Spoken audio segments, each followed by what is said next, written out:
Olá, muito boa tarde. Agradecendo, então, a abertura de Clara. Uma alegria escutar a juventude e esse sotaque maravilhoso de Natal.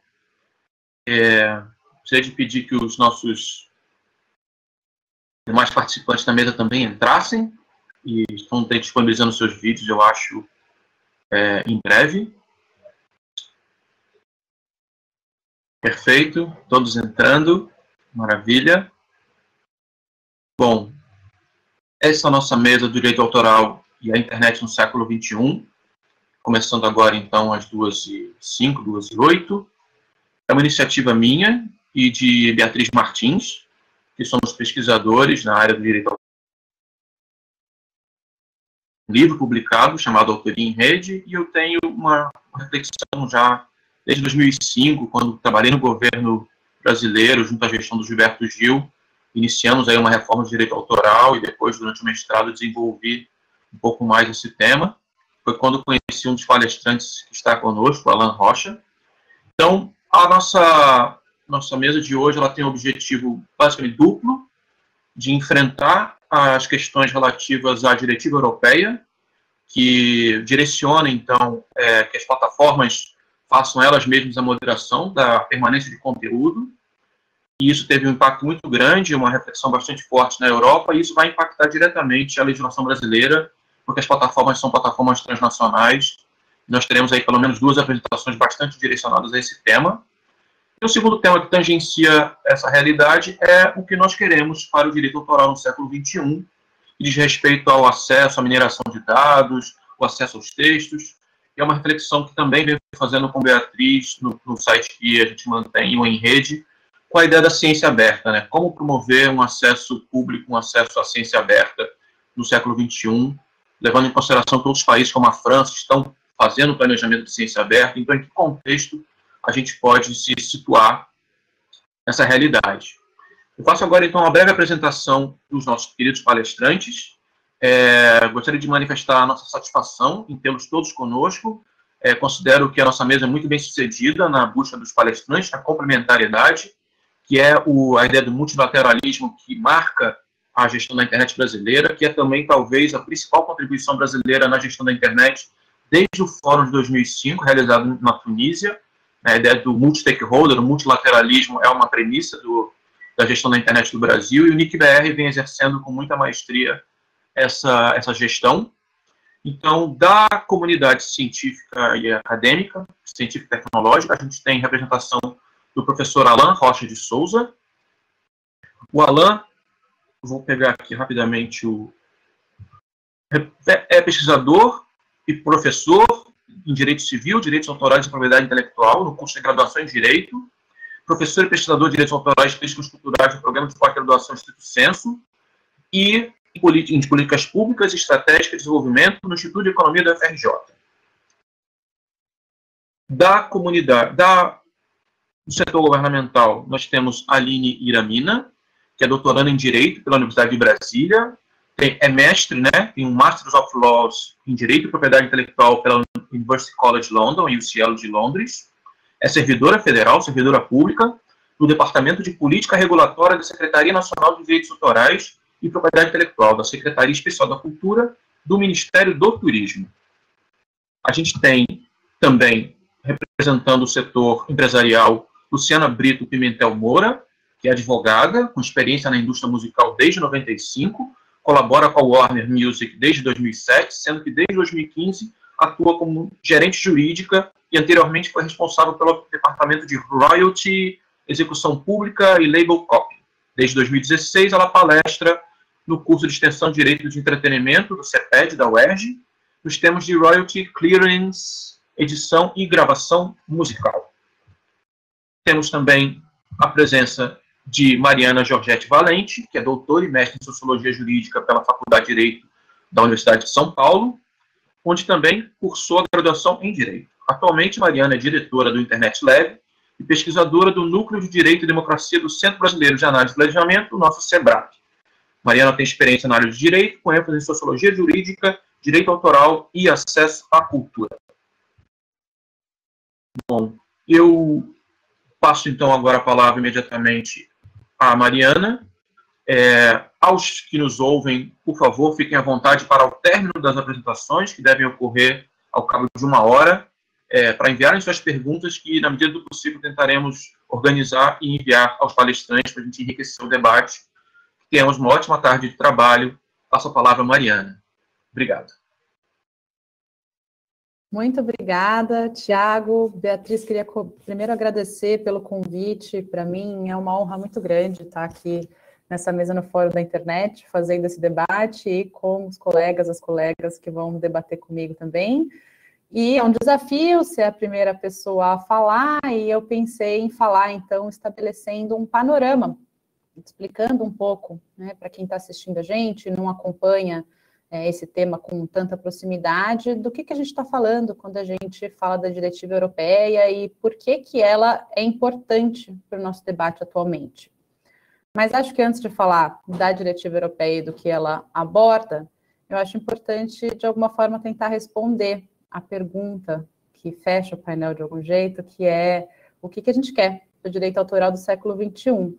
Porque acho que é essa pergunta que guia a nossa discussão em torno de qual é a legislação que a gente quer, né? E quais são os meandros, o que esses meandros vão significar a partir desses valores, desses princípios. E para mim parece, a gente vai discutir isso ao longo da mesa, mas que a gente está discutindo um direito autoral que incentiva a criatividade, pensando na remuneração dos autores na sua diversidade, garantindo principalmente uma possibilidade das diversas manifestações culturais que existem, mas também um acesso que faça proveito dos amplos potenciais que a tecnologia traz. A gente sabe que a tecnologia permite um acesso muito grande ao conhecimento, mas tem barreiras de muitas ordens, né? Desde o acesso à tecnologia até essas barreiras jurídicas, ou as políticas culturais que envolvem as políticas de direito autoral. E quando a gente olha para esse panorama, esse é um panorama que diversas legislações no mundo têm endereçado de diferentes formas. Essas legislações elas vão refletir ou um equilíbrio entre esses diferentes valores, ou muitas vezes vai ter uma disputa por interesses, alguns interesses vão prevalecer sobre outros, né? E o que aconteceu ali na diretiva europeia? Por que ela ficou tão conhecida nos últimos anos como um debate central para essa questão do direito autoral, né? Acho que vale dizer que a diretiva europeia ela foi publicada em maio do ano passado, de 2019, mas é um processo que vinha vindo, dá para dizer, desde 2015, que foi quando a Europa começou a desenvolver sua estratégia para um mercado digital único, né? Uma estratégia mais ampla, que não envolve só a cultura, envolve olhar para esse setor digital e pensar num desenvolvimento ali para o mercado europeu.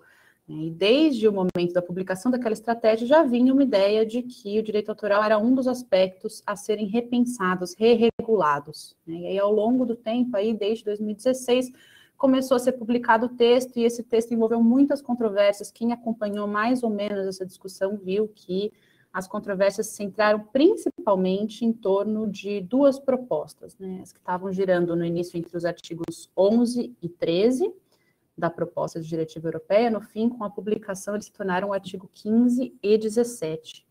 E o que tinha de tão polêmico nesses dois artigos, né? Eles estavam tratando da relação das plataformas com o direito autoral, né, e vinham bastante em resposta a um diagnóstico que foi trazido bastante pela indústria cultural, né, pensando aí na indústria fonográfica, cinematográfica, um diagnóstico que ficou conhecido como value gap. O que seria o value gap? Seria o valor que plataformas digitais arrecadam pela exploração de bens culturais e não repassam para os detentores de direito, né? Essa própria narrativa é uma narrativa que foi muito debatida, muito criticada também pelos números que trazia, pelos diagnósticos que fazia, mas fato é que ela se tornou muito central ali em um debate de, bom, vamos pensar em como as plataformas têm que remunerar e a partir de quais políticas, né? E aí no artigo 11, que depois virou 15, em relação ao jornalismo, né, e as empresas de jornalismo, e em relação ao artigo 13, que virou depois o artigo 17, pensando aí nas obras protegidas por direito autoral, né? Eu não vou falar muito do artigo 17, que é o mais polêmico dessa diretiva, porque a Aline, que vai falar logo depois de mim, vai fazer uma apresentação mais profunda sobre o artigo 17, e esse é o assunto que ela estuda, Então, eu vou deixar isso com ela, mas já vou adiantar que esse foi o assunto mais polêmico de todos, porque o que o artigo 17 faz, vocês devem ter ouvido falar dele como artigo 13, é mudar o regime de responsabilidade das plataformas que contam com obras criadas por usuários, né, o que ficou conhecido como UGC, User Generated Content, para estabelecer que elas mesmas, quando dão acesso a esses conteúdos, estão fazendo uma forma de comunicação ao público. E aí esse artigo ele foi mudando ao longo do tempo, né? Desde uma primeira versão que foi muitíssimo criticada, que exigia que as plataformas desenvolvessem filtros para garantir que não houvesse qualquer obra ali no seu sistema que tivesse um dono e não tivesse sido licenciada, tá? Até algumas medidas estabelecidas juridicamente, né, mas que teriam que ser implementadas tecnicamente, como o que ficou conhecido como Notice and Stay Down. Né? O que é isso? É uma plataforma não poder deixar que um determinado conteúdo suba de novo se por algum motivo ele já caiu. E isso trouxe uma série de críticas, principalmente por parte da sociedade civil, de quem estava ali preocupado com liberdade de expressão, diversidade cultural, etc., em parte por causa de como são falhos esses algoritmos, o estado da arte deles hoje, né, mas em parte também porque os efeitos que isso poderia gerar seriam vários, né, pensando aí, por exemplo, em inovação, nas plataformas menores que não conseguiriam implementar esses filtros, e, enfim, por isso surgiram preocupações de que a gente teria uma internet muito menos diversa, tá? Eu vou deixar realmente esse assunto, que é super complexo, para a Aline explorar, porque tem muitas preocupações em relação a isso, principalmente pensando nos direitos dos usuários, liberdade de expressão, direito de fazer paródia, por exemplo, o direito de utilizar pequenos trechos, que a gente sabe que esses sistemas não respondem bem, né? Não conseguem entender bem esses contextos. O artigo 15, que antes era o artigo 11, é o artigo que garante um direito novo para as empresas jornalísticas, pensando aí na remuneração delas no ambiente digital, partindo de uma ideia, isso está escrito com essas palavras nos relatórios ali que fundamentaram a diretiva, de que as plataformas estariam sendo parasitas do conteúdo produzido por essas empresas. Né? E aí, enfim, isso também gerou toda uma discussão específica, que me parece que a gente vai ter que fazer mais profundamente no Brasil agora também, porque as críticas que surgiram em relação a esse artigo, primeiro tiveram a ver com como ele tinha sido redigido no começo, que ele acabava permitindo que esse controle das plataformas sobre ter sido licenciado ou não, um artigo de jornal, por exemplo, ele se desse também sobre os links, sobre trechos muito pequenos, o que poderia acabar significando menos disponibilidade de conteúdos nessas outras plataformas, né? Então, uma primeira crítica tinha a ver com essa primeira redação, que acabava sendo muito restritiva, mas a redação foi mudando para excluir o link dessas disposições, excluir os pequeníssimos trechos, mas seguem ainda muitas críticas a esse artigo, no sentido de que talvez não seja o direito autoral a melhor forma de lidar com isso, né? Que enfim, a gente está falando de toda uma economia que poderia ser equacionada de outras formas, e isso me parece bastante importante da gente pontuar também, porque propostas semelhantes a essa vêm sendo feitas no âmbito do PL das fake news, no Brasil, e uma coisa que aconteceu na Europa, que foi muito alvo de críticas da academia, da sociedade civil, foi que esses debates muitas vezes estavam sendo feitos sem serem fundamentados em números, né, em pesquisas, em debates mais fundamentados mesmo em quais que seriam os impactos, enfim, como que a gente consegue pensar nessa política de um jeito a garantir mesmo, né, a diversidade, todos aqueles valores que eu coloquei inicialmente como parecendo ser os essenciais que a gente tem que perseguir aí, pensando no direito autoral. Eu vou deixar para a gente fazer esse debate um pouco mais para frente, porque eu imagino que outros colegas vão abordar também e a gente consegue se aprofundar. Queria, nos meus minutinhos finais, fazer ainda um panorama do que mais essa diretiva traz, né? Porque a gente ficou com um debate bastante centrado nesses artigos, esse artigo que diz respeito ao jornalismo nas plataformas e esse que diz respeito ao controle das obras protegidas, então os filtros, os regimes de responsabilidade, mas ocorre que a diretiva, ela traz também muitas outras novidades que são menos trazidas no debate público, né? Inclusive por terem gerado menos polêmica. mas que são novidades que me parecem bastante importantes da gente observar. Então, a diretiva traz uma regulamentação, por exemplo, para o uso das obras fora de comércio, né? Então, as obras que a gente não tem mais edições sendo vendidas, mas uma regulamentação para como poder fazer a utilização dessas obras que estão fora do comércio também. Ela aborda também usos educacionais para fins de ilustração em sala de aula, né? Então, toda uma questão ali das limitações e exceções de direito autoral para a educação, olhando para aquele pilar de acesso que eu mencionei no começo. E ela faz também uma regulamentação de uma coisa muito importante que eu imagino que o Alan vai abordar mais profundamente, então eu também falo só panoramicamente, que é a questão da exceção para a mineração de texto e dados, que é uma permissão para que determinadas organizações possam fazer essa mineração de textos e dados, sem com isso estar violando direito autoral, né? Isso saiu mais restrito do que a sociedade civil queria no começo. A sociedade civil queria uma exceção mais ampla para isso, que saiu, acabou que algumas organizações saíram autorizadas a fazer isso, mas é uma exceção que é muito importante quando a gente pensa em pesquisa e inovação.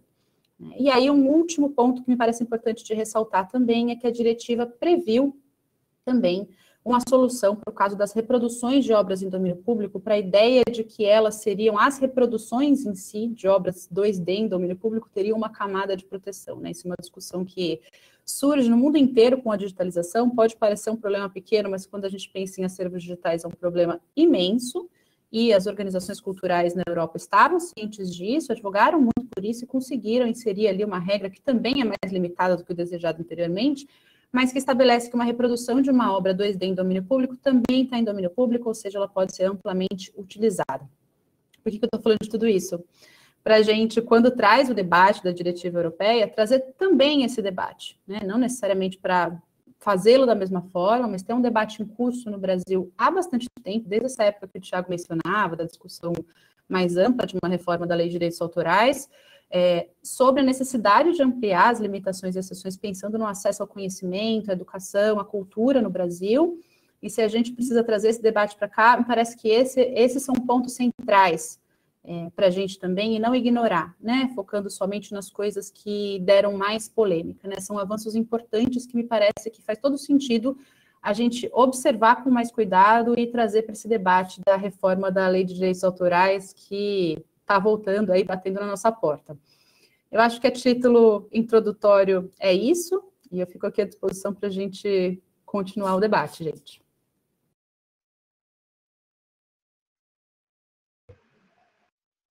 Maravilha. Perfeito. Muito obrigado, Mariana. Pedindo desculpas aí ao pessoal que está acompanhando, a gente tem um pequeno delayzinho na abertura da câmera aqui, microfone e tal, mas acho que está tudo funcionando. Pediria até que, eventualmente, se quiserem abrir as câmeras dos demais participantes, me ajuda. Bom, eu passo imediatamente a palavra, então, agradecendo demais a Mariana por essa abertura bastante ampla e, ao mesmo tempo, especificando o objetivo desse debate e chamando atenção para as outras partes da diretiva que também impactam uma possível reflexão e reforma do direito autoral no Brasil. Eu passo a palavra, então, para a gente continuar o nosso debate, a Aline Iramina.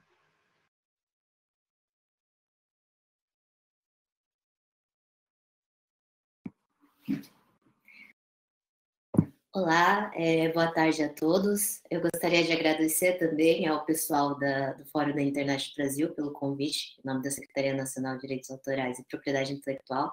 Agradecer a Beatriz e o Thiago por organizar esse workshop e cumprimentar os meus colegas de mesa, digamos, mesa online, nessa apresentação. Bom é que a Mariana ela já deu um panorama muito bom sobre toda essa discussão que vem em relação à diretiva europeia. Eu acho que o que é importante, se puderem ir passando a minha apresentação, o que é importante para a gente discutir é o contexto, né? Queira ou não, como o Thiago comentou, a reforma da Lei de Direitos Autorais não é algo novo, porque a Lei de Direitos Autorais é de 98, a gente já tem mais de 20 anos, e desde os anos 2000 a gente já tem discutido a necessidade de reforma da lei, o governo chegou a apresentar na gestão Gilberto Gil, Juca Ferreira, uma proposta de reforma da lei, né, em 2010, que chegou aí até a consulta pública, já discutindo essa questão de necessidade de reforma, até já por novas tecnologias e outras questões. E só que desde esse período, a única reforma que a gente teve foi em 2013, com a 12853, e que tratou especificamente sobre gestão coletiva de direitos autorais e a autorização, no caso, a necessidade de autorização, né, habilitação e fiscalização do governo federal das associações de gestão coletiva. No entanto, desde então, e a gente nem vai desde 2010, não só desde 98, mas desde 2010, a gente surgiu tantas novas tecnologias, novas plataformas, o streaming mudou muito a forma como a gente acessa o conteúdo, essa nova tecnologia. Em 98, a gente ainda tinha, em grande medida, uma internet de escada, muitos provavelmente nem tiveram a oportunidade de pegar esse período, mas quem teve sabe como era tudo muito mais demorado para você acessar qualquer tipo de conteúdo, a lógica ainda era de download. Então, assim, mudou muito os modelos de negócio. E, por isso, é necessário rediscutir a reforma da Lei de Direitos Autorais, porque muitas pessoas discutem como você aplica alguns dos direitos que você pensava mais predominantemente no mundo analógico para o digital. E, pensando nisso, o Brasil, acompanhando as discussões que você vê em todos os outros países, em particular na União Europeia, nos Estados Unidos, mas se vê no Canadá, na Nova Zelândia, na Austrália e tudo mais, a gente lançou no passado uma consulta pública para a reforma da lei. E ficou muito claro para a gente, e entre os tópicos que foram apresentados, que o direito autoral à internet é a principal preocupação. Então, por exemplo, quando você vê toda essa discussão por trás da reforma da Lei de Direitos Autorais, você tem alguns exemplos, que normalmente são os que, embora a gente tenha no mundo inteiro essa discussão, os que a gente acaba acompanhando mais de perto são sempre os Estados Unidos e a União Europeia. E no caso dos Estados Unidos, vale lembrar que, em 2018, eles aprovaram o Music Modernization Act, né, que tinha essa prioridade, na verdade, para facilitar o licenciamento de música pelas novas plataformas digitais. Então, era mais voltado para o mercado da música. E o Copyright Office americano, depois de ter havido uma solicitação do Congresso americano, também elaborou um estudo em relação à seção 512, que trata exatamente da responsabilidade dos provedores de aplicação de internet, né, em relação ao conteúdo gerado por terceiro nessas plataformas. E em relação à União Europeia, o que eu acho importante a Mariana ela já explicou um pouco, essa diretiva foi aprovada em abril do ano passado, e o foco da minha apresentação, eu não sei quem, se puder passar a apresentação, é em relação à diretiva, mas eu vou focar no artigo 17. Foi legal que a Mariana ela já incluiu ela já adiantou alguns outros artigos, como o 15, né, em relação aos news publishers, que eles criaram um novo direito conexo com prazo de 2 anos. Tem o artigo 3 e 4, que fala dessa nova limitação e exceção para mineração de textos e dados. No artigo 18 e 20, tem a questão toda, essa discussão que houve do value gap, havia muito sobre a questão de necessidade de uma remuneração mais justa para os titulares originários, como os artistas e autores. Então, eles trouxeram a questão do princípio, né, de se assegurar uma remuneração justa e apropriada aos autores e artistas, e a possibilidade de um mecanismo de reajuste contratual quando esse princípio não for mais observado. E no artigo 19, eles trouxeram sobre a questão da transparência, porque uma das reclamações que a gente ouve, inclusive no Brasil, em relação aos artistas, é que não há uma transparência em relação aos contratos que as gravadoras, às vezes, assinam com as plataformas e como está sendo explorado comercialmente as obras deles nessas plataformas. Então, até a União Europeia resolveu trazer também esse princípio da transparência na diretiva. Mas, especificamente em relação ao artigo 17, o que é importante falar foi o que a Mariana já adiantou. Diferentemente, para quem acompanha a discussão sobre a responsabilidade dos provedores, sabe-se que a lógica que predomina até hoje é o que foi regulado pela seção 512 do Digital Millennium Copyright Act dos Estados Unidos. E o que eles estabelecem? É uma limitação à responsabilidade dos provedores, desde que esses provedores eles sigam um regime de notice and takedown, ou seja, quando eles forem notificados pelos titulares que há uma obra que está violando os seus direitos, eles são obrigados a retirar esse conteúdo. Aí, se puderem passar, gente, a apresentação. Não sei. E aí, qual que é a lógica? Essa era a lógica. Então, na verdade, quem é responsável por aquele conteúdo que está sendo subido na plataforma é o usuário que sobe o conteúdo, ele que necessita da autorização do titular para poder fazer essa disponibilização do conteúdo. A plataforma ela é uma mera intermediária, a ideia era essa, e ela não responde por esse conteúdo.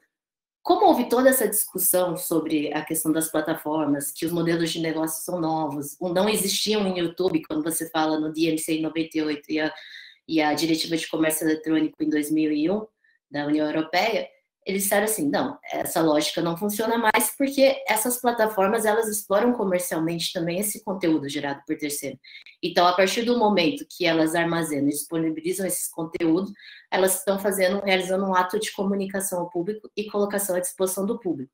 E se elas estão fazendo um ato de comunicação ao público, por exemplo, dependendo de como foi enquadrado essa modalidade de utilização na legislação de cada país, ela precisa de uma licença, ela precisa de uma autorização e, consequentemente, uma licença para disponibilizar esse conteúdo. Desse modo, em relação a essas plataformas que armazenam conteúdo, que estão previstas no artigo 14, inciso 1, da Diretiva de Comércio Eletrônico, não se aplicaria, em regra, a limitação à responsabilidade pelos conteúdos gerados por terceiros. No entanto, uma das coisas que, depois de toda aquela discussão, quando a Comissão Europeia apresentou a primeira versão da diretiva, teve toda uma repercussão em relação ao artigo 13, uma das coisas que o novo texto aprovado em 2019 trouxe foi um dispositivo claro que esse dispositivo, essa previsão não deveria afetar usos legítimos e também que limitações e exceções deveriam ser respeitadas. Aí, se puder passar... E aí previu também outra sistemática. Por quê? Porque pode ser que algumas vezes as plataformas elas não peçam a autorização. Só que aí, para ela não responder por esse conteúdo, e aí voltando para a questão da limitação e responsabilidade dos provedores, eles criaram alguns requisitos para que essa plataforma não respondesse por esse conteúdo muito similar ao que a gente hoje já tem no DMCA com Notice and Takedown, que é que eles deveriam comprovar que enviaram todos os esforços para obter uma autorização, demonstrar que também os melhores esforços para assegurar a indisponibilidade de determinadas obras e também se agiram com diligência após a recepção de um aviso suficientemente fundamentado pelos titulares no sentido de bloquear o acesso da obra. Hoje a gente já tem. Qual que foi a grande novidade? E enviarem os melhores esforços para impedir o seu futuro carregamento. E aí é essa grande mudança que já foi adiantada, que seria a mudança de um regime de Notice and Takedown, né, que é de notificação e retirada de conteúdo com a possibilidade de contranotificação do usuário, por um regime de Notice and Stay Down, ou seja, que a partir do momento que a plataforma já foi uma vez notificada em relação a esse conteúdo e já retirou, ela deve evitar todos os esforços para garantir que esse conteúdo não volte a ser carregado nessa plataforma para não responder por esse conteúdo. E aí veio toda a discussão em relação ao uso de algoritmos e tecnologias de filtro para remover esse conteúdo. Só que para quem está acompanhando a discussão sabe que esses algoritmos e essas tecnologias, elas não são precisas. Em geral, elas retiram conteúdo que são provavelmente legais. Para quem sabe, são usos legítimos. Por quê? Porque eles têm dificuldade de fazer esse tipo de análise subjetiva do que seria um uso justo, que é a ideia do fair use americano, ou mesmo de verificar se, de fato, se aplica uma limitação ou exceção aos direitos autorais.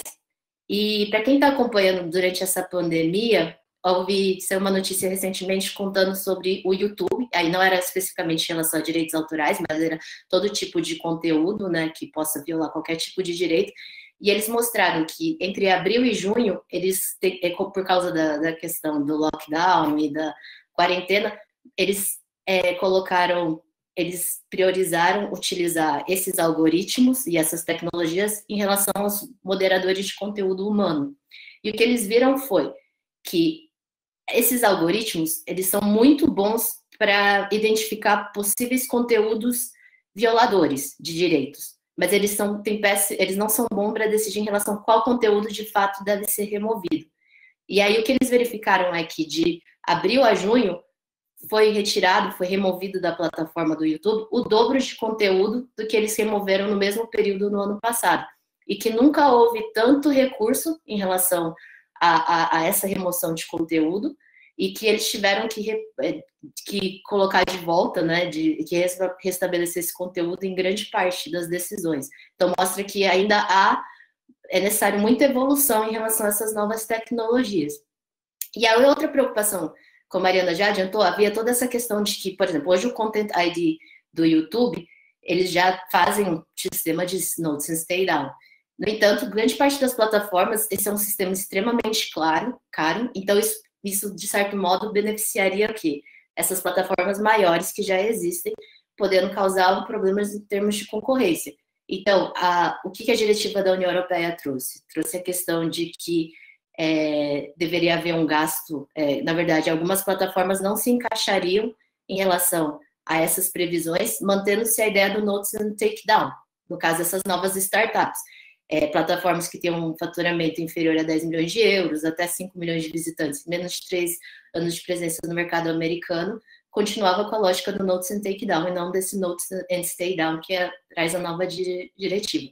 Eles disseram, embora eles tenham previsto essa questão do Notice and Stay Down, eles mantiveram a ideia de não obrigação de monitoramento, e também veio a questão de que, para garantir que esses usos legítimos e essas limitações aos direitos autorais se mantivessem, que todas as plataformas deveriam criar esses mecanismos de reclamação e recursos eficazes para os usuários que se sentirem prejudicados. Aí, em relação ainda à implementação, sabe-se que a diretiva trouxe a necessidade de um diálogo entre as partes interessadas, né, para debater melhores práticas entre os provedores e titulares, para verificar como deve ser implementada a diretiva entre os países. A implementação deve ser até 7 de junho de 2021. A gente vê que, em relação ao artigo 17, quem está mais avançado é a França e a Holanda, que já estão com propostas no parlamento. Alguns países já apresentaram a minuta de proposta, mas ainda está em discussão, os governos, e grande parte dos países ainda nem apresentaram, estão em processo de implementação. E qual que é o impacto dessa diretiva no Brasil? Eu acho que é importante para quem, como a gente sabe, essas plataformas são globais. Então, assim, se essa regra valer, provavelmente o que as plataformas tiverem de fazer em relação, por causa da legislação europeia, vai ser aplicado no Brasil também.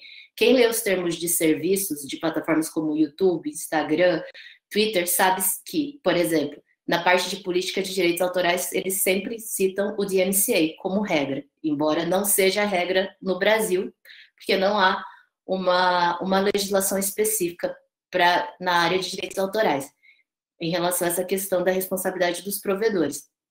E isso também, claro, deve de algum modo influenciar na nossa reforma da lei. Não que a gente vá seguir, mas todas as críticas que têm sido feitas devem ser consideradas. E aí, indo para o final da minha apresentação, porque eu acho que eu já me estendi bastante em relação ao Marco Civil, eu acho que vale falar, só citar rapidamente, que a regulação dos provedores veio com o Marco Civil no artigo 19, só que eles fizeram a ressalva em relação aos direitos autorais, de que isso deveria ser regulado por uma legislação específica. Para quem conhece a lei de direitos autorais, sabe-se que não há uma previsão clara em relação a essa questão dos provedores. Então, essa é uma das questões que a gente deve ainda discutir, que deve ser uma das prioridades no âmbito de uma reforma da lei. Desculpa por ter me prolongado, e é isso, muito obrigada.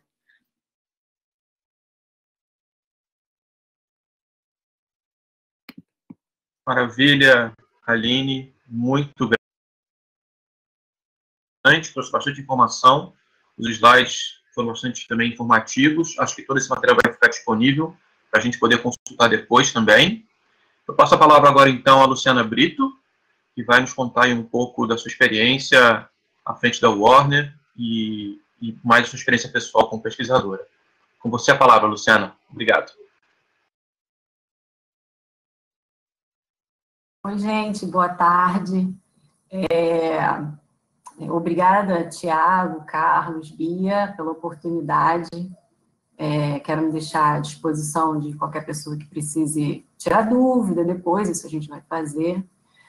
Bem, para a gente não perder muito tempo, o tempo é curto, eu vou começar, na verdade, pegando aí o gancho da última palestrante, que na prática, o que está acontecendo? Vocês devem está percebendo que existem muitas lives, hoje em dia, por causa da pandemia, por causa da quarentena, então shows não podem acontecer.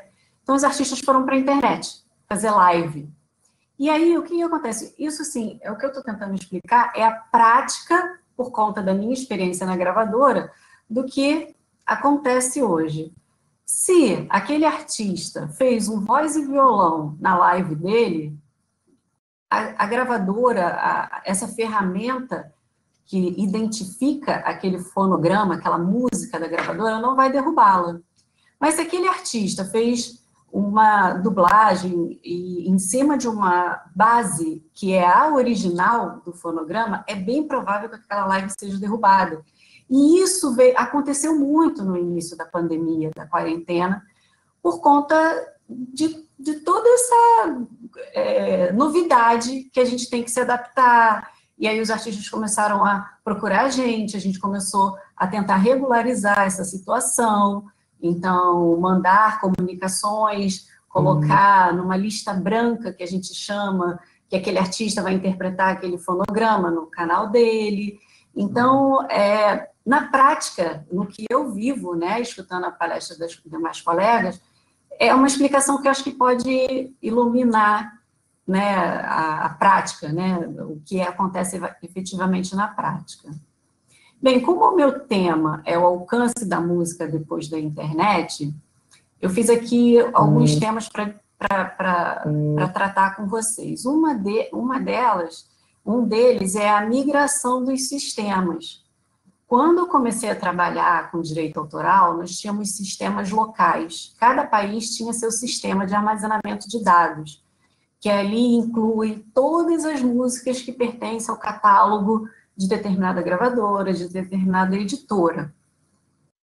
Com a globalização, com o aumento do acesso à internet, esses sistemas, principalmente as gravadoras, editoras, as empresas multinacionais, elas começaram a fazer sistemas que pudessem ter comunicação com o mundo inteiro. Então, isso possibilita que alguma gravadora, alguma editora, alguma empresa fora do Brasil consiga ver o conteúdo que o Brasil tem aqui, que é de sua titularidade, que ele pode usar.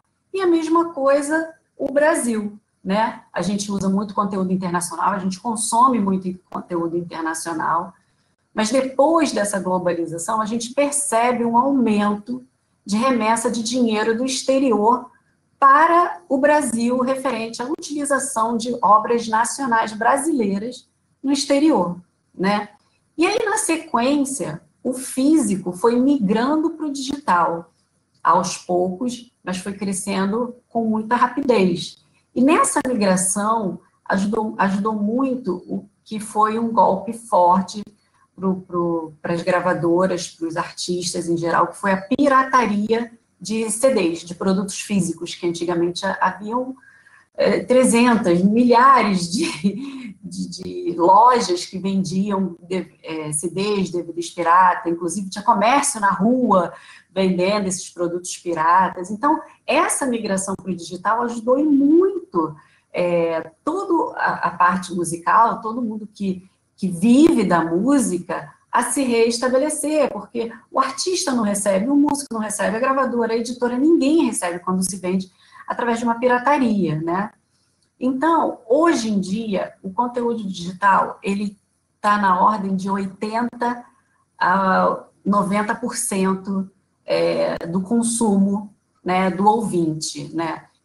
Dividido entre streaming, download e telefonia, né? Quando a telefonia usa o conteúdo como ringback tone, aquele chamado que você liga para alguém, aí ao invés de chamar aquela chamada, você escuta uma música, ou quando seu telefone toca uma música, ao invés de tocar o toque normal do celular. Então, isso a gente conseguiu observar, né? A gente consegue observar de forma mundial, exceto no Japão. No Japão, eles ainda têm um consumo muito grande do físico, né? O Japão tem uma característica muito particular de colecionadores, de brindes, né? Lá eles têm um jeito de vender o físico deles, que eles colocam um brinde lá dentro. Ah, você compra o CD e dentro de algum deles vai vir um aperto de mão com o artista, ou um ingresso para shows. Então, tem uma forma ainda que faz o físico vender demais no Japão, né? Outra coisa, quando essas músicas começaram a se cruzar, apesar da gente consumir muito conteúdo internacional, a gente passou a consumir mais, né? A gente antigamente consumia muito conteúdo americano, né? De língua inglesa. Hoje em dia a gente tem aqui dentro conteúdos em espanhol, isso ficou mais comum. Também o nosso conteúdo começou a ir para fora, né? Como é que isso acontece? Acontece de algumas formas, né? Primeiro, as músicas nas plataformas digitais, elas têm um alcance muito grande para o mundo inteiro, né? Participações especiais, você consegue hoje identificar muitos artistas com participações internacionais, participações de artistas internacionais, né? Isso também aumenta o número de viralização.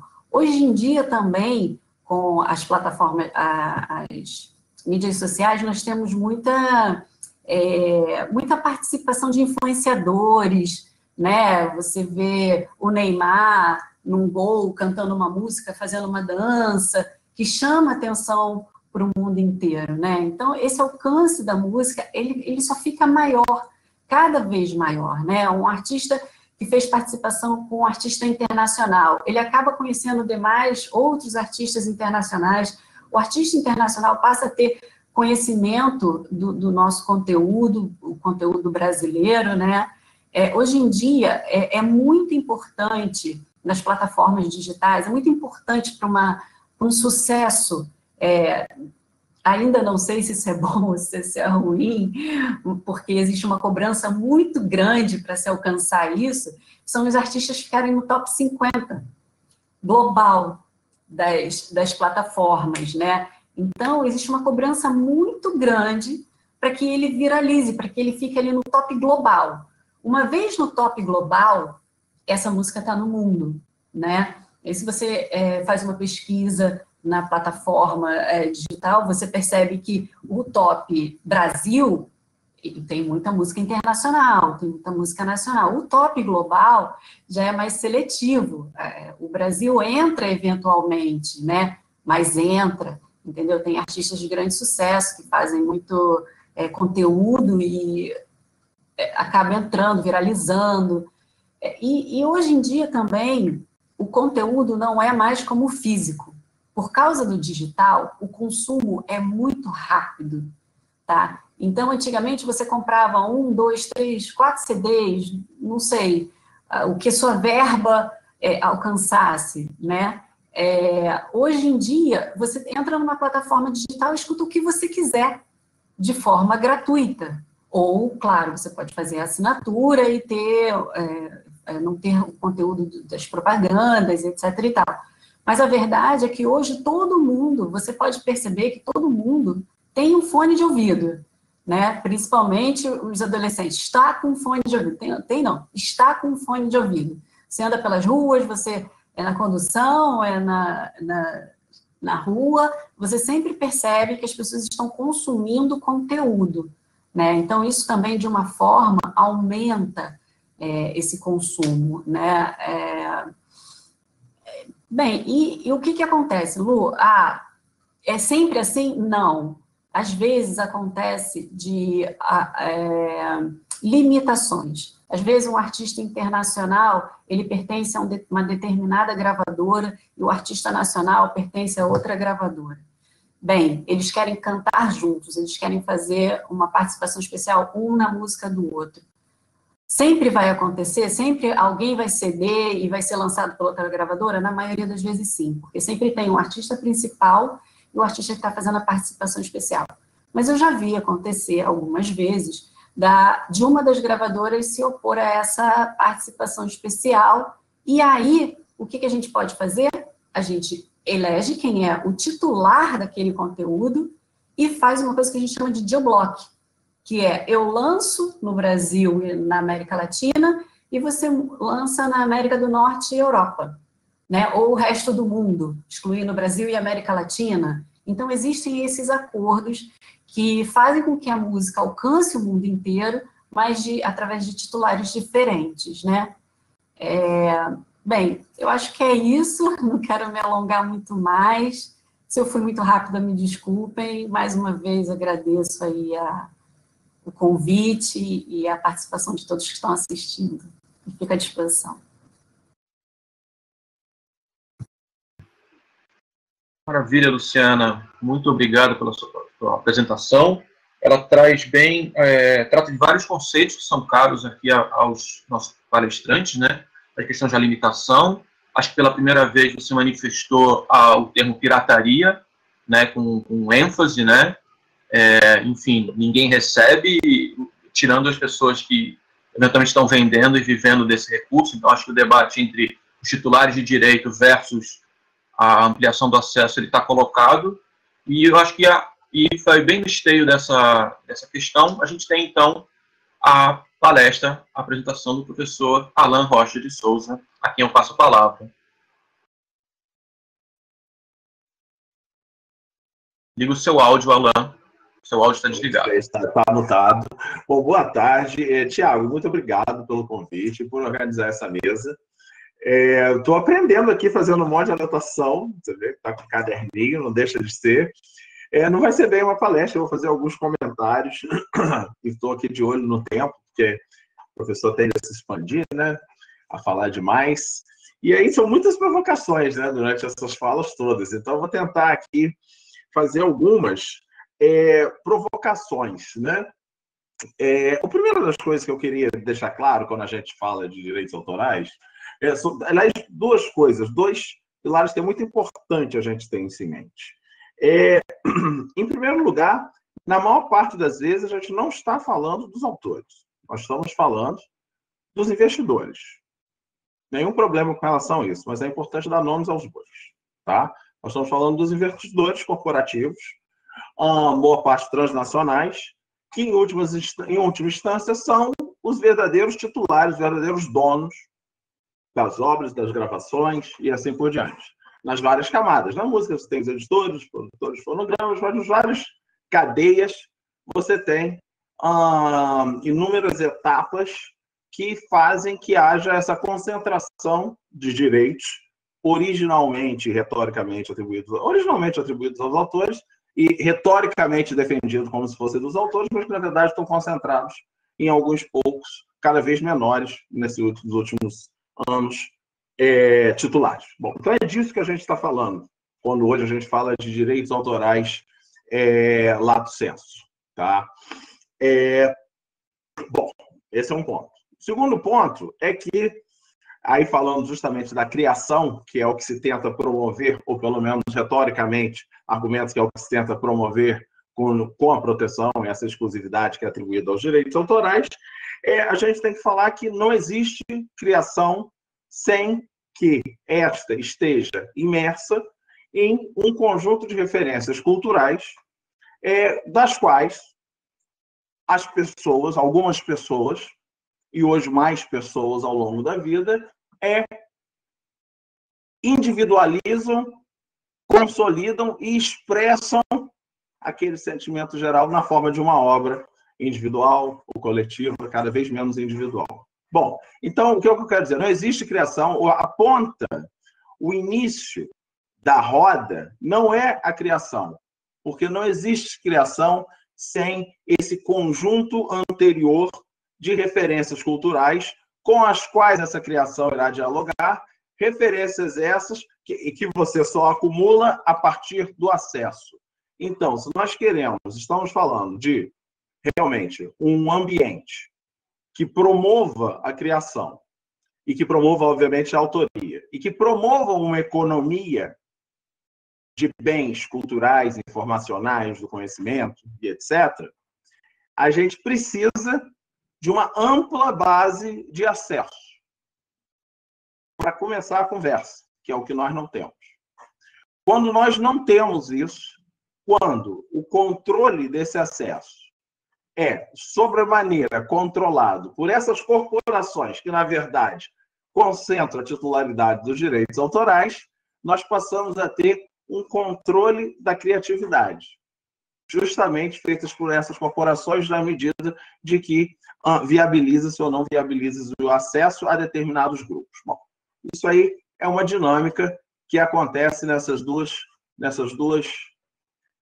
pilares. Bom, então é disso que a gente está falando quando a gente está falando. Eu adoraria estar aqui dizendo que não, estamos realmente brigando para proteger os autores, mas não é isso que eu vejo acontecer desde que eu entro nessa discussão de direitos autorais. Bom, por bem ou por mal, há muito tempo eu tinha muitos cabelos negros, os cabelos continuam, mas eles já não estão tão pretos assim. Eu comecei, na verdade, a trabalhar com os direitos autorais na indústria. Eu comecei a trabalhar na Lumière, que é uma produtora e distribuidora de filmes, em 96.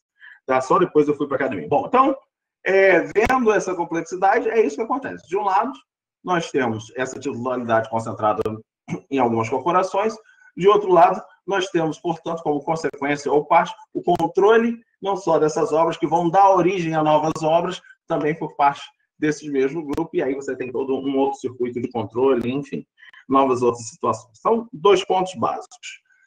Com relação à diretiva europeia, o que eu vejo? Claro, eu poderia entrar em alguns detalhes e tal, mas eu acho que a Aline falou muito bem, a Mariana também, e a Luciana também, com outro olhar que ela trouxe, muito importante também.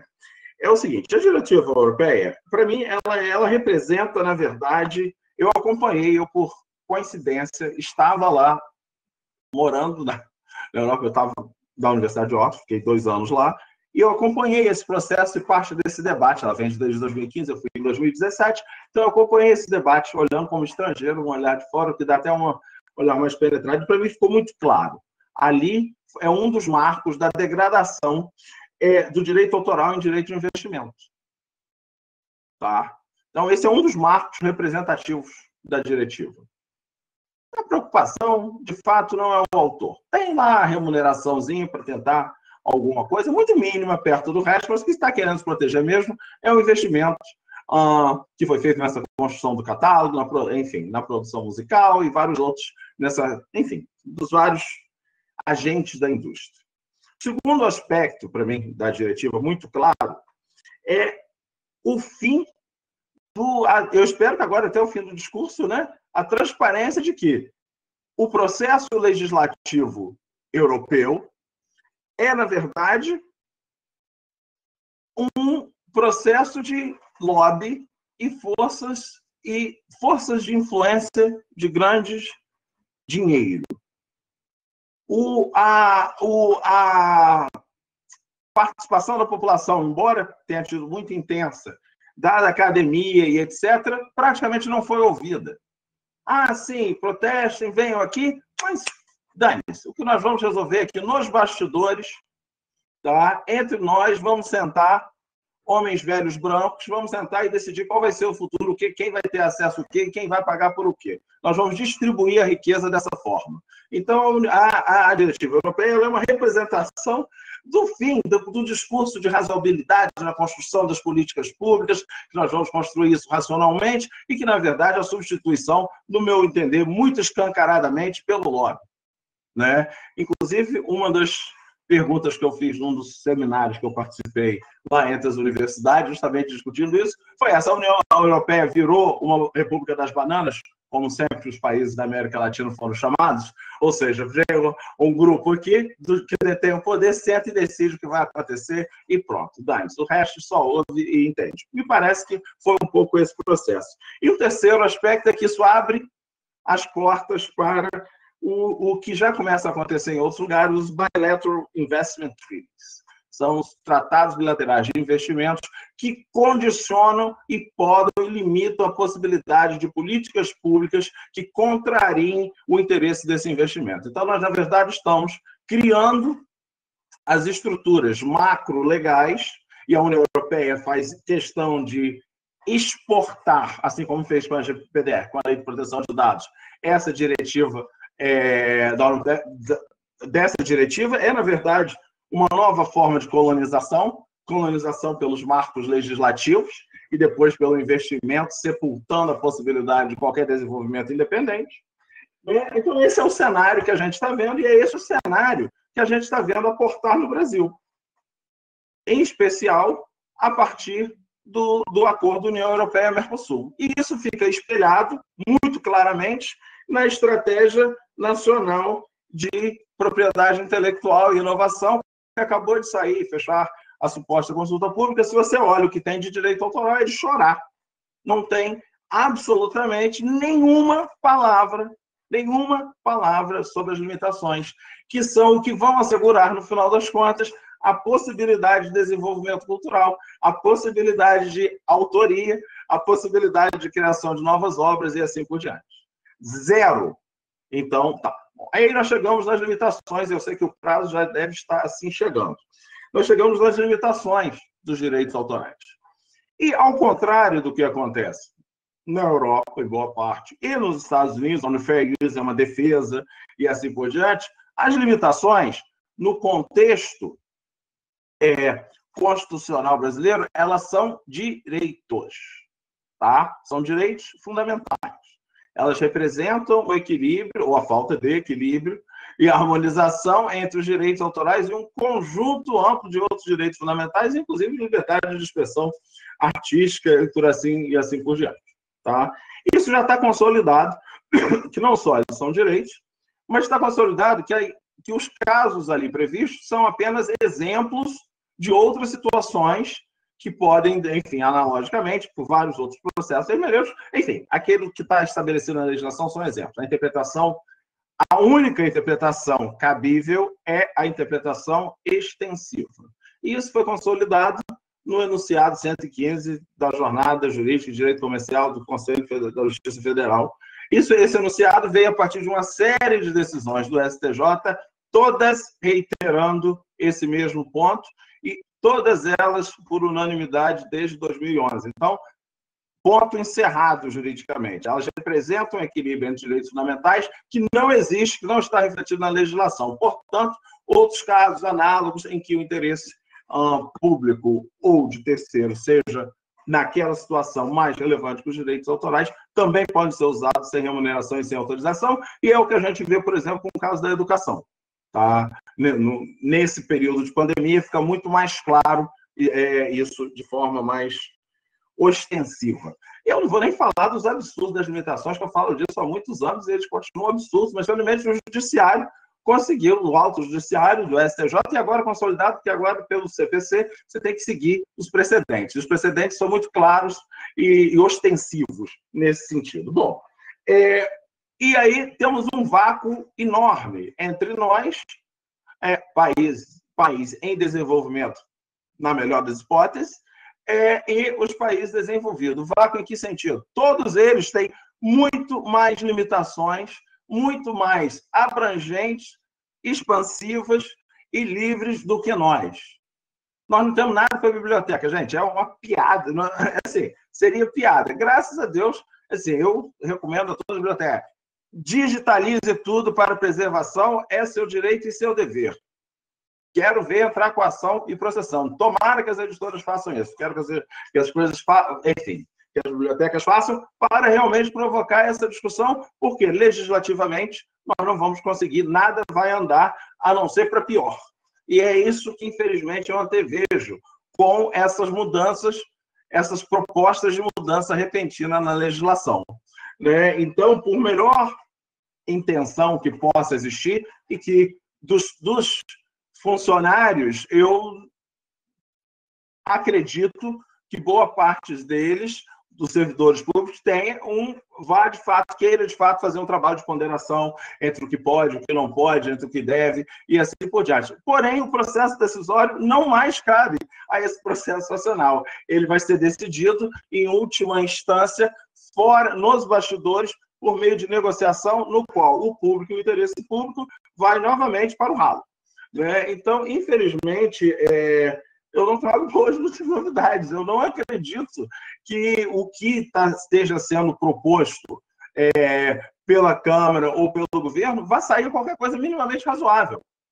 Vão dar algumas migalhas, que vão cair aí, pode pegar uma coisinha para a biblioteca, o que já é óbvio, que já pode, de qualquer maneira, uma coisinha ou outra é o que eu espero estar errado, aliás, espero mais porque tudo está errado nessa previsão, mas o que eu espero é que a situação fique extremamente pior e nós passemos a um estado de controle e vigilância dos usos culturais, tá? Automatizado, tá? Assim como a vigilância é automatizada, o controle, observância dos usos culturais gerais, de um lado, e de outro, a consolidação do que eu venho chamando de rentismo cultural. Ou seja, são indústrias enormes que querem sentar, não fazer mais nada.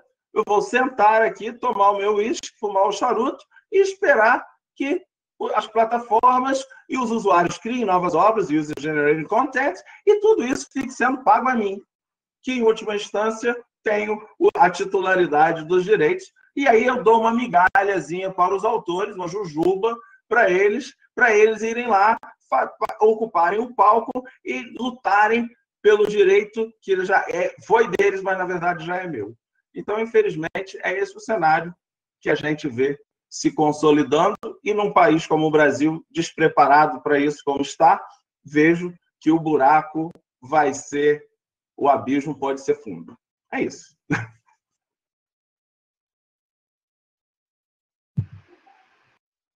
Perfeito, professor Alain, excelente exposição, muito grato, acho que trouxe bastante informação e, no sentido de um alerta geral, acho que é um debate que tem que ser feito, tem que ser ampliado publicamente, e esse é um dos objetivos dessa mesa. Eu gostaria, então, de passar a palavra, na verdade, realizar aqui uma pequena seleção de 2 perguntas que foram feitas. Seleção não, foram feitas 2 perguntas pelo chat, que nos foram passadas, eu gostaria de encaminhar à mesa. Gostaria de encaminhar também a nossa mesa no sentido de que os palestrantes possam se arguir mutuamente, se vocês tiverem interesse e desejo de se perguntar mutuamente, senão a moderação também vai assumir um pouco esse papel. Tenho bastante curiosidade a respeito de vários temas que foram apontados, pretendo também apresentar uma contribuição. A primeira pergunta que foi feita, e aí eu deixo até a convite da minha colaboradora Beatriz Martins, que é proponente da mesa também, foi feita no sentido de esclarecimento sobre o que é ciência aberta. Aí eu deixo, talvez, não sei, se a Beatriz quiser fazer esse comentário, ela que também trabalha bastante nesse sentido, nessa área. Senão, eu também posso tentar responder. Enquanto a gente decide isso, eu passo a pergunta do Leandro Chemali, que ele diz o seguinte, e aí acho que a própria Luciana Brito ficou interessada em responder. Em transmissões de grandes festivais, os DJs tocam várias músicas protegidas e as lives desses grandes eventos não é derrubada. Quando toca-se a mesma música, a live é derrubada. Qual é a diferença, então, entre essas 2 situações? Essa é a pergunta do Leandro Chemali. Se a Luciana puder responder, a gente agradece. Então, Leandro, o que acontece? Eu acho que eu falei muito rápido, né, e talvez possa ter passado desapercebido. Quando os artistas fazem uma live, os próprios artistas cantando as suas próprias músicas, e eventualmente músicas de terceiros, eles solicitam uma autorização prévia para essa live, né? E aí uma série de questionamentos, a gente faz, a gente se entende, e essa live vai para uma chamada white list, uma lista branca, que a gente informa para o YouTube, falando, olha, aqui, esse link desse YouTube, desse canal no YouTube, você não precisa derrubar, ele está autorizado a cantar e usar a base dos fonogramas originais, das músicas originais, que foram gravadas pelos artistas, né? Então, geralmente, quando ocorre uma utilização sem a solicitação prévia de autorização, essa live pode cair, né? Como já mencionado pelos outros 2 colegas, essa ferramenta de identificação, ela não é precisa. Ela aumentou muito no período da pandemia, por conta de muitas lives, mas ela não é precisa. Então, acontece de alguém fazer uso da base e não ser derrubado, e outro faz o uso de outra base e acaba sendo derrubado. Então, é por conta da falta de autorização, sem dúvida alguma. Agora, um voz e violão, ou uma interpretação ao vivo, ou uma regravação, que dependendo do que você vai fazer, se você vai manter depois, é importante a autorização, porque para fixar uma obra em fonograma precisa pedir autorização, mas não sendo a base de algum titular, provavelmente não vai ter a derrubada do YouTube. Eu posso só complementar um pouquinho a Luciana? Aliás, obrigado, Luciana, pela explicação toda. No problema do Content ID do YouTube, né? E já que eu estava falando de limitações, nós temos um problema, porque ele identifica e ele não consegue fazer a distinção entre justamente o que é autorizado e o que não é autorizado. Por exemplo, há sim a possibilidade de uso de pequenos trechos na criação de qualquer coisa.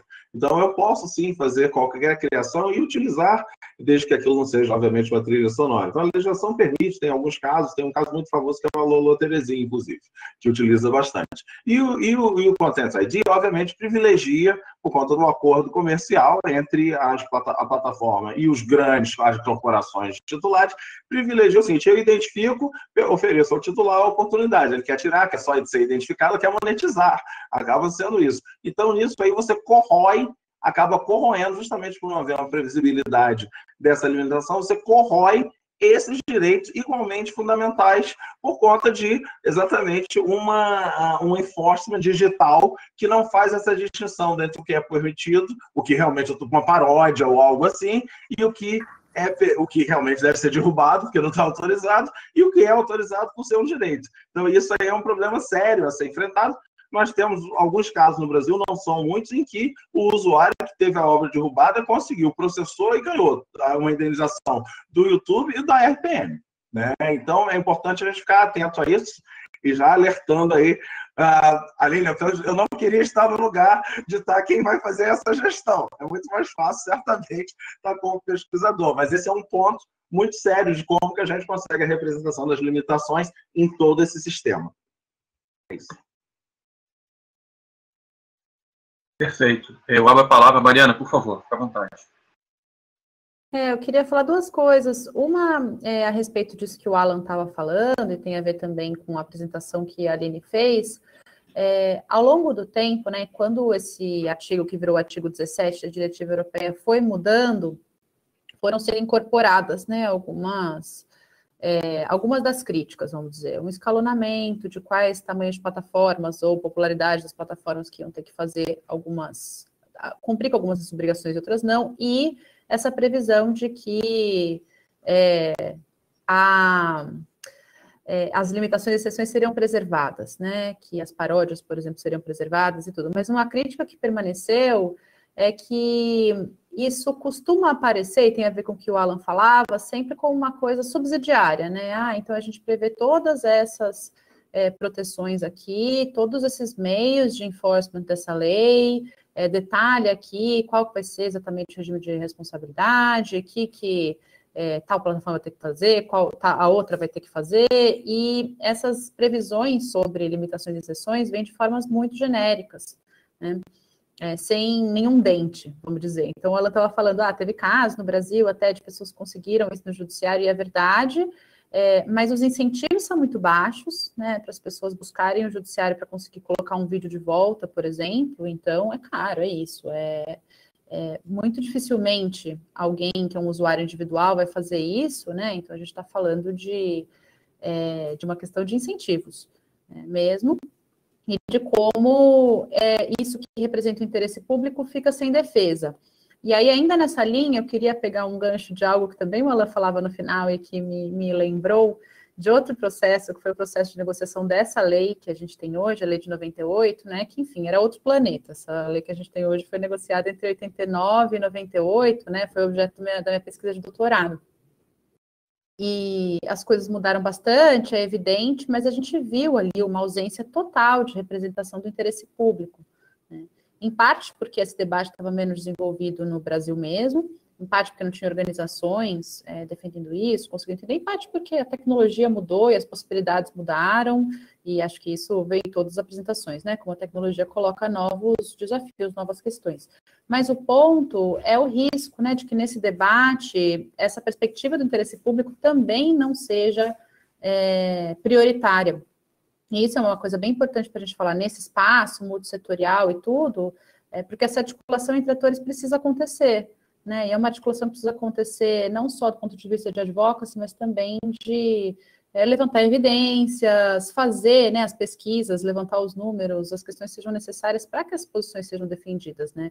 A gente que trabalha com isso há um tempo vem falando como o interesse do autor não se contrapõe ao interesse das limitações, do público, né, no que diz respeito às limitações e exceções. Inclusive, o autor faz uso dessas limitações e exceções também, né?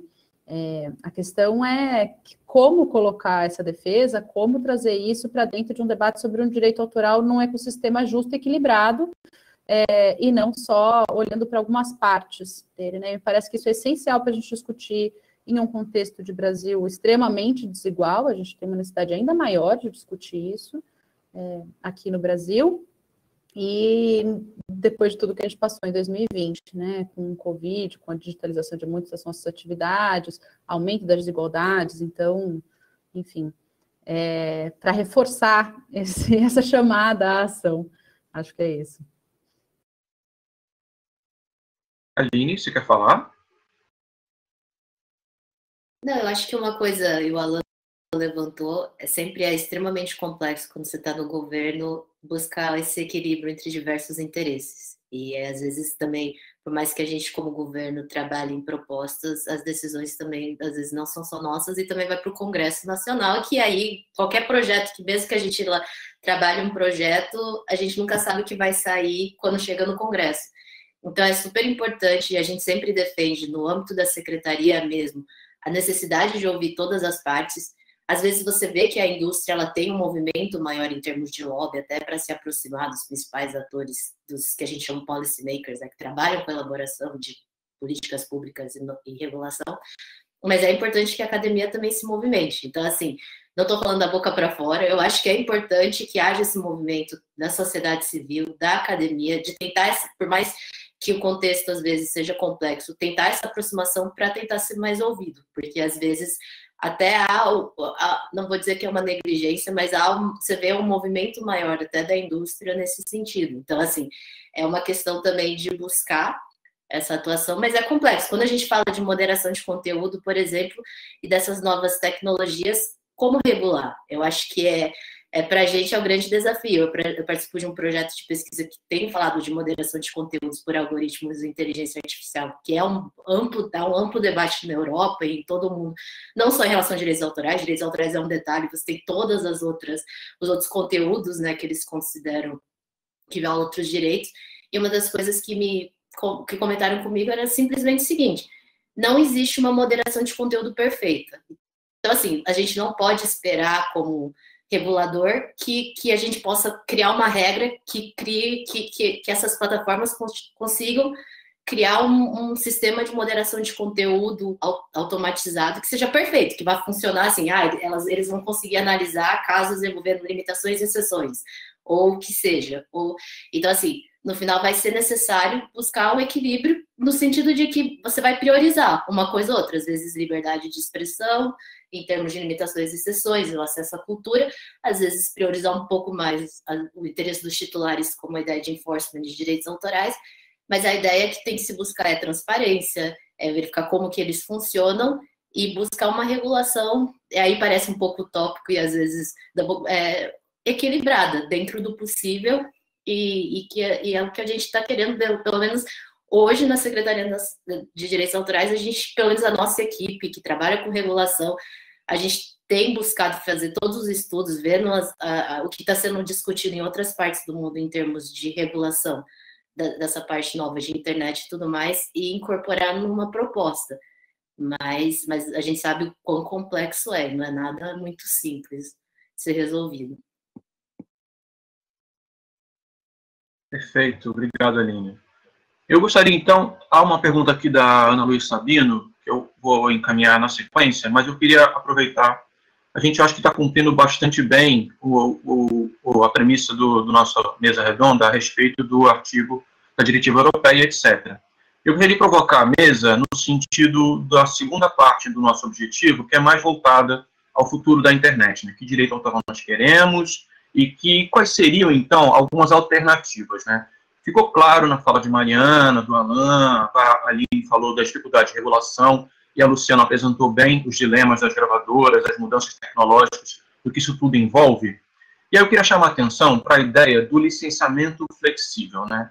Que é um termo que a gente utilizou bastante nos idos aí de 2005, que é a ideia da flexibilização da propriedade intelectual, né? Quer dizer, a ideia da propriedade intelectual ser flexibilizada, e ela gerou uma série de licenciamentos possíveis.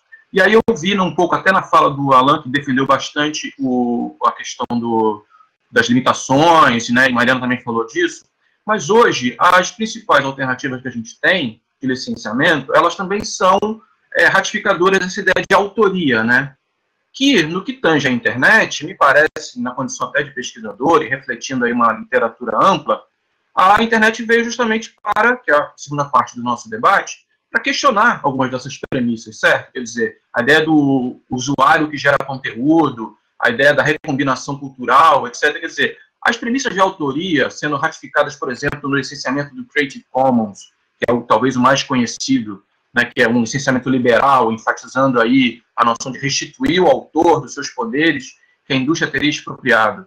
Enfim, que outras alternativas vocês percebem que pode ser possível para a gente ter a ampliação do acesso, né, a ampliação do direito, né, a garantia do direito à cultura, a garantia do direito à educação, para além, talvez, dessas soluções que nos parecem, assim, às vezes, vinculadas a esse rentismo cultural, certo? Que o Alan deixou bem claro que é um problema. Quer dizer, a cultura precisa desse tipo de incentivo? Como é que vocês veem isso?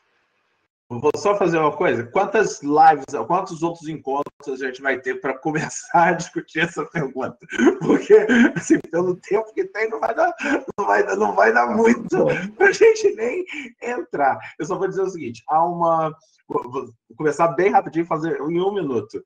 Eu conversando com muitos dos pesquisadores em outros lugares, muita gente já, e até o professor Ascensão, da última vez, ele deu a palestra, é o seguinte, a gente precisa de uma outra coisa. A gente vai ter que construir uma outra coisa. Ou vai preservar o direito do autor, aquele autor ainda individual, que ele existe, tá? Esse autor individual que queria uma obra individual, essa pessoa ainda existe, tá? Só que está sendo obscurecida por esse conjunto de outras coisas que são protegidas por direitos autorais, tornando justamente essa criação autoral um elemento dentro de um guarda-chuva cada vez mais amplo. E qual vai ser o futuro? Já que o futuro é realmente dados, os catálogos, o direito já sofreu a transformação de que a obra individual vale muito pouco, o usuário individual vale muito pouco, vale catálogos de um lado e de outro. São dados, e dados implicam mineração de dados. E qual vai ser a camada de proteção, de apropriação que nós vamos dar aos dados? E aí eu não estou falando dos dados pessoais, que nós já temos um modelo construído. E os outros dados? Que modelo de apropriação vai ser esse? Qual vai ser o modelo que vai nos permitir justamente fazer uma pesquisa e analisar, cruzar e reinventar esses dados, que é a mineração de dados e textos, que não está fundada em direito fundamental, mas tem uma outra lógica de inovação e de startup que não entrou nem na nossa política de propriedade intelectual. Então, como que vai ser esse novo sistema e que inclui, obviamente, as criações de obras que assemelham-se às obras de arte, para não entrar nessa discussão do que é arte, produzidas por sistemas de inteligência artificial.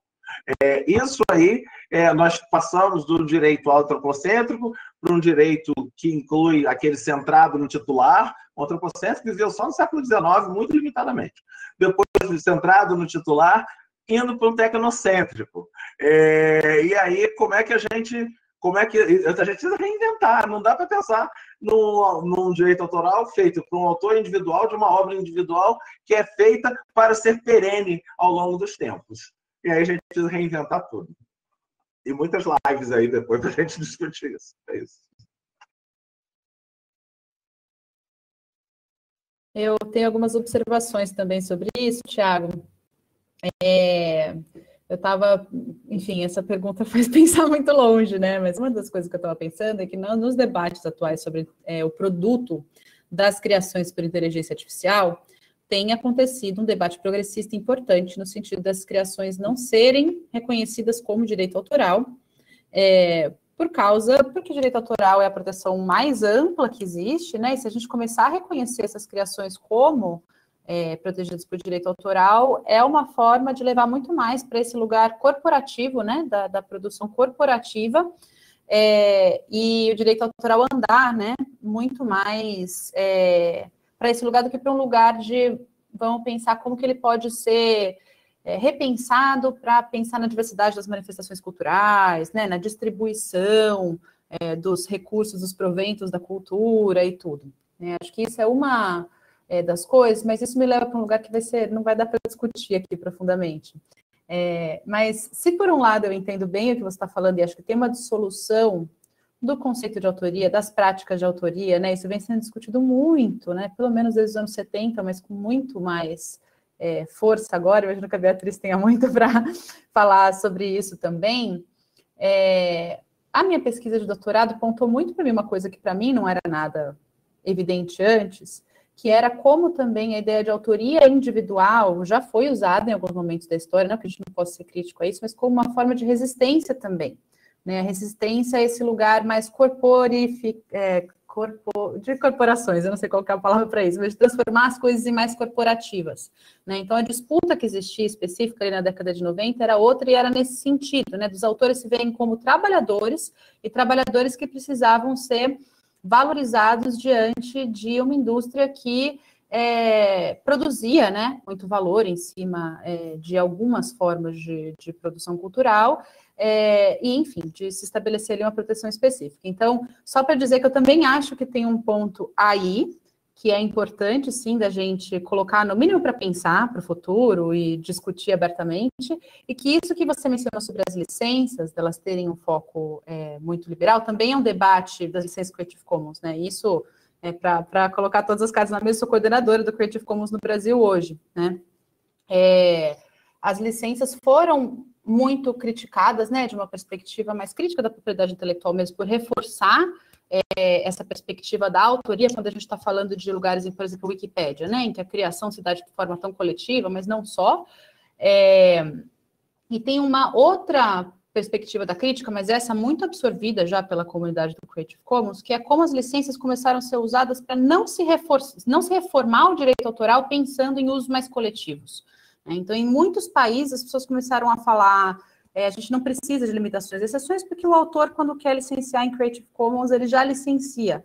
Né? E eu acho que nessa perspectiva, de fato, reforça muito o que você está falando, e eu vi um debate semana retrasada sobre isso, uma pessoa falando contra a pirataria no Twitter, deu maior polêmica, e uma das coisas que a pessoa falou foi...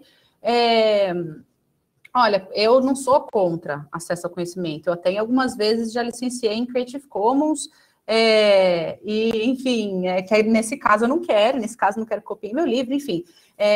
Como a gente coloca o debate num lugar muito individual e as licenças em favor de uma coisa que não foi para o que elas foram pensadas, né? Elas foram pensadas como uma forma de...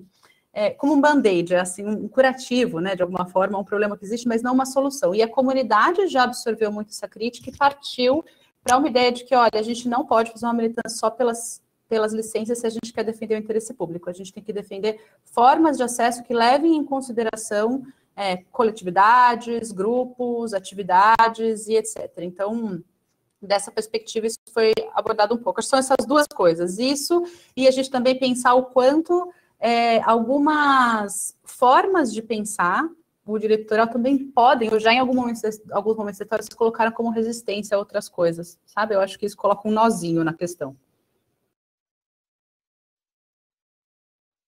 Aline e Luciano, se gostariam de comentar alguma coisa? Tudo bem? Bia abriu a câmera. Bom, eu passo, então, a pergunta. Agradeço muito os comentários. Eu sei que esse é um tema que, é claro, mereceria né, uma live e muitos debates, enfim. Mas eu gostaria apenas de enunciar, porque é um dos objetivos do nosso workshop, é pensar, minimamente, lançar algumas questões. A gente está no fórum de internet, né, do Brasil, vai ficar registrado, então acho importante que a gente, pelo menos, mencione, quer dizer, essa ruptura, talvez, ou o mínimo questionamento a respeito do conceito de autoria, quer dizer, fazer um debate sobre o direito autoral que não questione os pressupostos desse direito autoral na internet, que eu acho que é assim, fugaz, assim, é evidente, isso envolve inclusive as pessoas que estão na rua, no caso da pirataria, né, vendendo, vivendo desses bens culturais. Eu acho que isso é um balanceamento, um equilíbrio, para usar um termo jurídico que vocês estão bastante acostumados, embora no regime de abundância o equilíbrio seja um disparate lógico. Mas, enfim, quanto aos usos educacionais, eu vou citar a pergunta da Ana Luiz Sabino. Quanto aos usos educacionais relacionados aos direitos autorais, quais seriam os principais desafios enfrentados nessa época de pandemia, na qual as plataformas digitais são a única forma de continuação do processo de ensino-aprendizagem? Isso eu acho que faz um paralelo direto com a primeira pergunta, que foi o que é ciência aberta. Quer dizer, eu acho que quem gostaria de responder, fique à vontade, mas isso tem muito a ver com as limitações e toda a questão do direito ao acesso à cultura que nós acabamos de comentar. Alguém gostaria de falar? Responder a Ana Luiz Sabino? Eu já falei demais, né? Talvez a outra pessoa aqui. Então, Mari. Eu vou, então, tomar um pouquinho a palavra, que eu me programei para ficar aqui nos bastidores, né? Mas aí você tinha jogado para mim a pergunta do que é a ciência aberta. Então, é um tema que se relaciona muito com o tema aí do nosso debate, porque a ciência aberta ela surge mais ou menos ali em 1980, a partir de 1980, como um movimento exatamente assim, reação ao avanço da propriedade intelectual sobre a produção científica, né? Então, de lá para cá, a ciência aberta ela tem se expressado aí em diversas vertentes, né? Uma delas é o Open Access, né? O acesso aberto, mas a gente também tem ali várias iniciativas também que incluem tecnologias abertas, como hardware aberto, software aberto, pesquisa de ciência cidadã, e também, aí, entrando um pouquinho nesse tema aí da última pergunta, os recursos educacionais abertos, né? Também é pensar na produção de material didático que seja, assim, não só de livre distribuição, mas também aberto dentro do conceito de remix, né? Quer dizer, existem exemplos já, né, de universidades que criam ou mesmo o ensino de médio, que criam um material, e esse material pode ser depois adaptado por outras universidades, outras escolas, e adaptando de acordo com o seu território, as suas características próprias, né? Então, assim, o tema do direito autoral, ele está aí relacionado com muita coisa, para além, né, da produção cultural, produção educacional, produção científica. Então, é um tema assim, muito vasto, para o pouco tempo que a gente tem de debate. Eu acho que é importante que a gente começou, né, vamos dizer, a retomar esse debate. A nossa proposta com esse workshop foi essa, né, de retomar, trazer de volta esse debate aí para o público. Então, acho que a gente fica com essas provocações e algumas explicações melhores, né, do que representa essa nova diretiva aqui para o país. E eu acho que esse é um começo, né? É o começo de uma discussão que a gente tem aí para travar, e tomara que a gente vá encontrando aí outros espaços para poder ir construindo esse diálogo aí e avançando. É isso. Só para colaborar, só para botar mais lenha para o futuro, em breve, esse mês ainda, a Fiocruz já está no Conselho Deliberativo a aprovação da política de dados e ciência aberta. Há alguns anos atrás, há 5 anos atrás, a Fiocruz lançou a política mais consistente de acesso aberto e criou os instrumentos, implementou, já virou parte da cultura de lá, o acesso aberto, e tem sido construída a política de dados e acesso aberto agora. Foi uma consequência. O REA, que são os recursos educacionais, está aí ligado ao acesso aberto, mas já também indo para esse outro passo. Então, a Fiocruz tem essa consistência nisso aí, e eu acho que vale a pena olhar para o que vem dali, deve ser publicado. Eu acredito que esse mês ainda, a reunião do CD, essa semana. Então, enfim, há coisas novas vindo por aí, eu imagino que seja. Do outro lado, as instituições federais, pelo menos, que eu tenho participado de muitos CEP nesses últimos meses, viram a importância do direito autoral, de regular o direito autoral no seu âmbito institucional.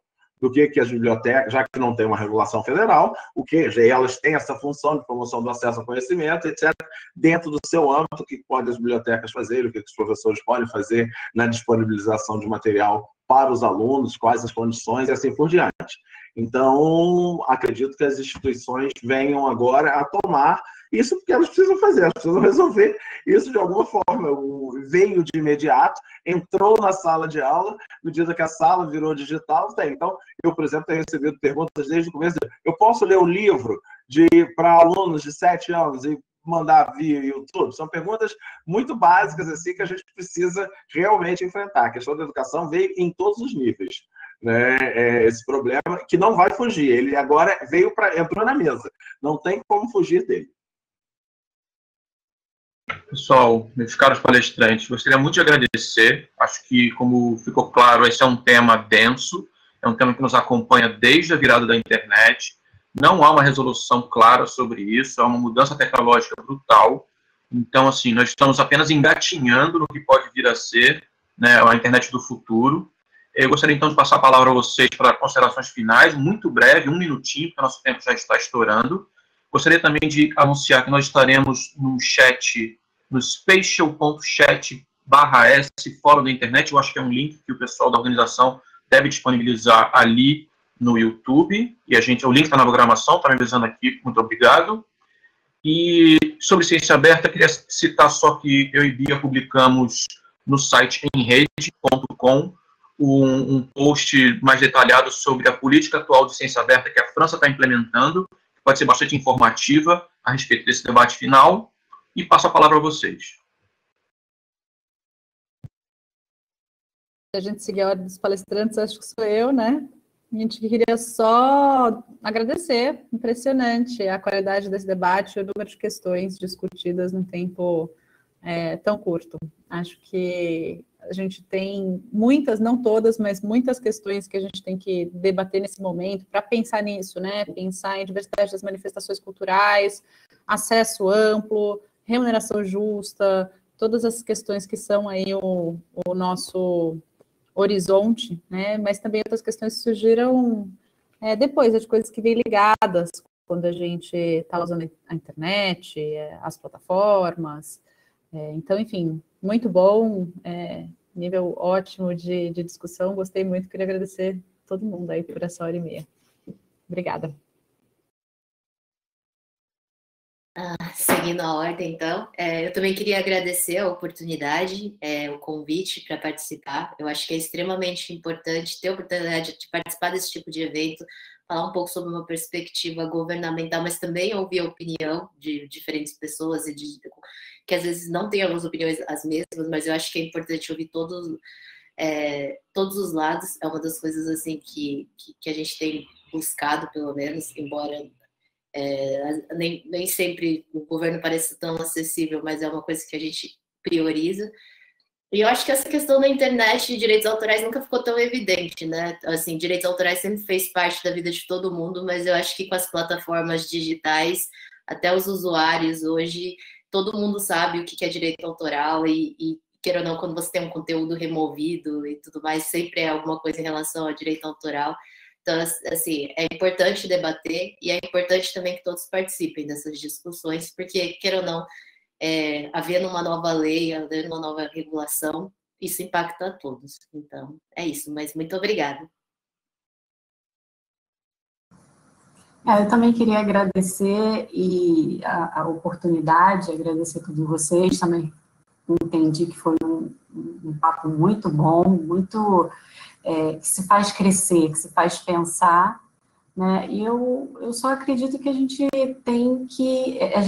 esteja caminhando para o futuro, para organizar o que na prática a gente já faz, né? É sempre assim, infelizmente, as regulações vêm muito depois do que a gente já está praticando. Também não vejo como seria diferente, né? Porque as práticas acontecem no dia a dia da gente, as coisas se inovam no dia a dia, e aí a regulação vem para deixar tudo muito claro e estabelecido entre as partes. Eu acho que a gente está caminhando, às vezes um pouco lento, talvez, na visão de alguns, na visão de outros a gente nem sabe que a gente está caminhando, mas é importante ter esse tipo de debate para que todo mundo possa ter acesso, ou pelo menos tirar alguma dúvida, né? E é só isso, eu quero agradecer a todos vocês e dizer que eu estou à disposição. Também quero agradecer e, enfim, fico feliz de ver Mari de novo. ver a Aline novamente, conhecer física, à distância a Bia, a Luciana, rever o Tiago. Então, foi um prazer estar aqui. Sempre enriquecedor, foi ótimo. A gente, enfim, é viciado em direito autoral, né? Então, poderia ficar falando horas. Então, foi maravilhoso. E teremos ainda muitas discussões, muitas conversas sobre direitos autorais. E sim, Aline, irei te procurar lá, não tenha dúvida. Porque eu vou ter, se eu não conseguir parar ainda, porque o ensino migrou online, então o mundo todo que era físico foi. Mas em breve estaremos juntos. Um prazer estar aqui, gente.